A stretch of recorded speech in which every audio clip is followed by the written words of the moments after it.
As a start, second invited talk. This time for this conference, we organizers discuss who is going to be the person to give our invited talk. We first thought of Junko Hibiya, but we all Japanese social linguists know that she got a degree from University of Pennsylvania, and she's the very first pioneer adopting the Western social linguistics and applying it in Japanese context. I'm the only one of those who were really motivated to study under the framework of Western social linguistics, especially when I started my graduate study in England. And I had the opportunity to see Junko herself at the social linguistic conferences in Japan, and I thought that I was thinking of what kind of person she is, but she was such a wonderful lady, and I really like her very much. And fortunately, we had a chance to do a project together, especially when we had a language variation, and also the interlanguage features analysis project, which was made between 2002 and 2004 sometimes, when we had a time together. And all of you know her well, but I need to make a brief description or introduction about Junko. She graduated from, she had a degree from the Sophia University in Tokyo for her first degree and her MAs. And she went to the University of Pennsylvania and finished her PhD on Japanese language, is in Tokyo Japanese from the quantitative point of view. And she got a position at Keio University for around more than 10 years. But she got now a position at International Christian University. Now it is such a big pride for the social linguists in the world. She became the president of the university. I believe that actually she was the very first person who, the social linguist, became president. Which is really something that we would appreciate. And something that was a big goals for everyone here. Well, I think so. Okay. I'm a bit exaggerating. Okay, and she has written lots of papers, and she has actually written some books. And actually, she the author and editor of textbooks in the 初めて学ぶ社会言語学 it is an introductory book to the social linguistics, which actually got published this year. And many of you had this book and knew that about the current issues, especially in the Western social linguistics side. And this is something that all students are expected to read. And today is actually the topic that she has been working on, based on Japanese. I'm sure that all of you have read her articles in Language Writing Change, and when we asked her to give us the title of her talk, and she said that the better nasal in Japanese revisited as going to be the topic for our talk today. So, Junko.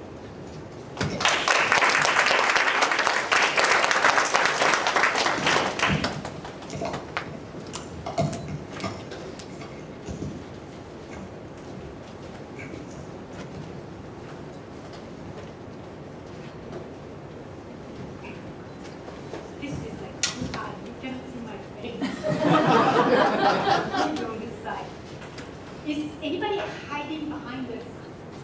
Okay. No, maybe. You might want to come forward. Well, thank you, Yoshi, for your very kind introduction, and I'm very happy to be here. I would like to extend my warm welcome to some of my international friends, because I don't get to travel anymore to academic conferences. So unless you come here, I won't be able to see you. So I really appreciate this opportunity. Thank you so much. So, let me start. The objective of variation in social linguistics over the past 50 years has been to examine the social environment in which language is employed and the linguistic internal factors affecting variation and change. I will illustrate how these external and internal processes interact with each other, focusing on one variable in Tokyo Japanese, of course, the meaning. Earlier research and observation have demonstrated that this variable variable has undergone a process of change. In this talk, the results of a complete reanalysis of my 1986 corpus will be presented first. Fieldwork data obtained from speakers born in Tokyo between 1903 and 1972 will illustrate the role played by, well, in my abstract, I wrote 3 factors, but I was wrong. 2 internal factors, and 1 phonological and 1 morphological, so 1 each, as well as 2 social factors in constraining the variation. Data extracted from corpus of spontaneous Japanese, hereafter revealed CSJ, complement my corpus with a cohort of speakers who were born between 1965 and 1979.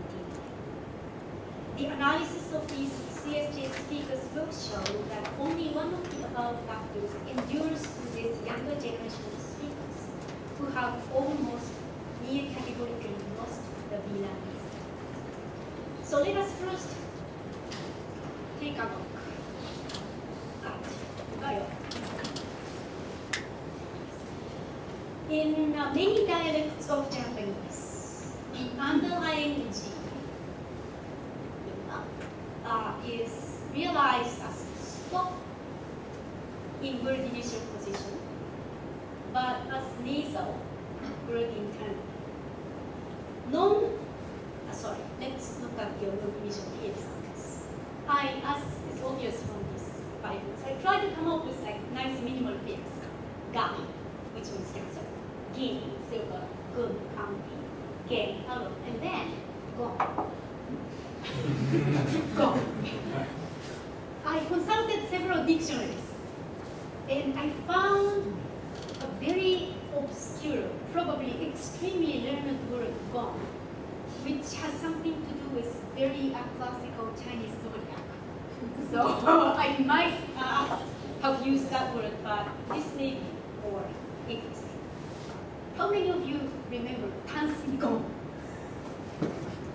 I tried with these nice young students in the other room during the break, and to my surprise, some of them do remember dancing gong.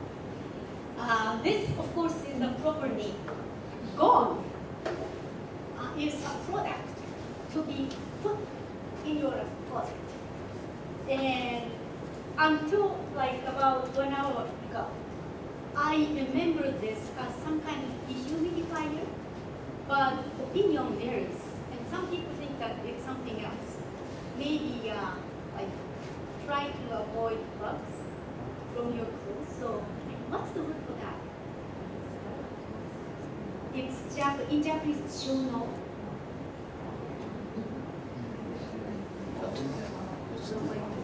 Little white, what's that? So must be. So there has been, and maybe there still is, a product called Tansmigong. So gone is a possible implemented So my point here is not to explain what Tansmigong is. Word initial stop. Then let's look at another examples. Word internal or word nasal, like Kanga, that's a place name. If you know the place name, Kanazawa, that's the old name of that area. And then Kani, Kango, Kage, Kango, and then Kango finally. So it also can go up to more nasal.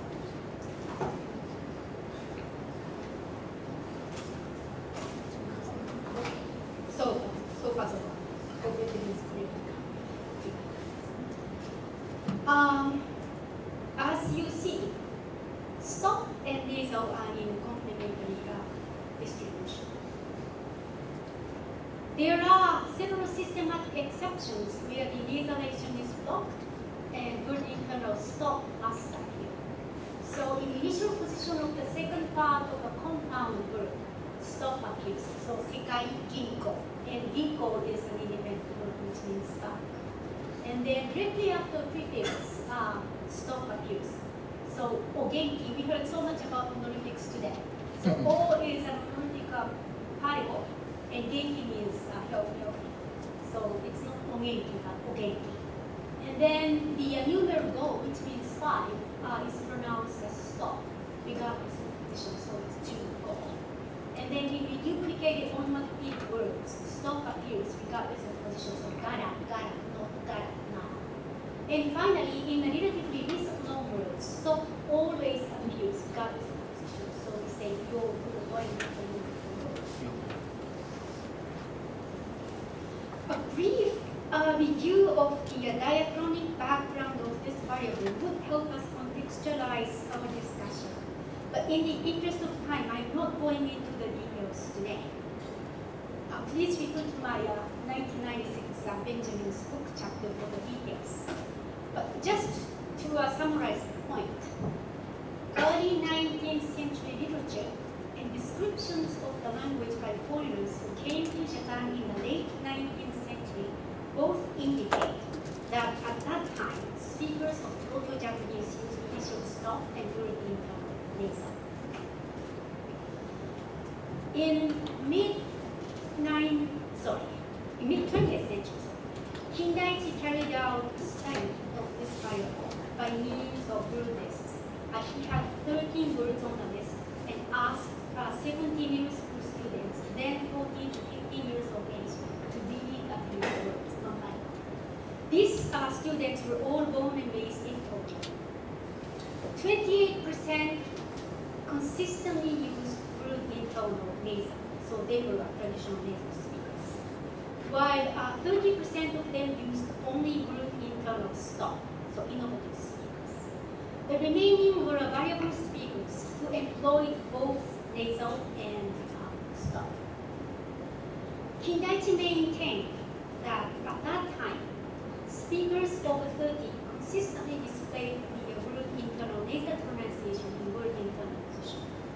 Thus, his study indicates that 7 decades ago, the change from word internal nasal to stop was in progress. He also noted that those who used only stop had strong contact with Ayamano, that's the western upper area of the city. Since the 1960s, it has widely been reported that word internal nasal is undergoing change in many dialects of Japanese, not just in Tokyo, and they are being pronounced as stop. A review of these studies and my own observation review several factors conditioning the variation. My 1988 dissertation was an attempt to examine the social and linguistic factors conditioning this change and variation based on the data obtained from sociolinguistic interviews. Let us take a quick look at the result of the random sample survey, which shows a very significant population exchange. Many of you have probably seen this graph, not exactly in this format, but this is the one that appeared in my ABC article. The speakers in this graph were randomly selected from the neighborhood called Nesto in Bunkyōwa, and I used the list of residents kept at the world office and did a very classical type of random sampling survey, which is no longer possible. Nowadays, it's extremely strict, and at that time, of course, I was a graduate student, and went to the world office, and it was really easy to, I was not able to make copies, no Xerox in this one, but I was able to handwrite everything which was on that list. So those days were gone. But luckily, sociolinguists are not so much interested in conducting random sampling survey anyway these days. So probably the problem is not so big, even if the bureaucrats become more strict. So this figure summarizes the results of a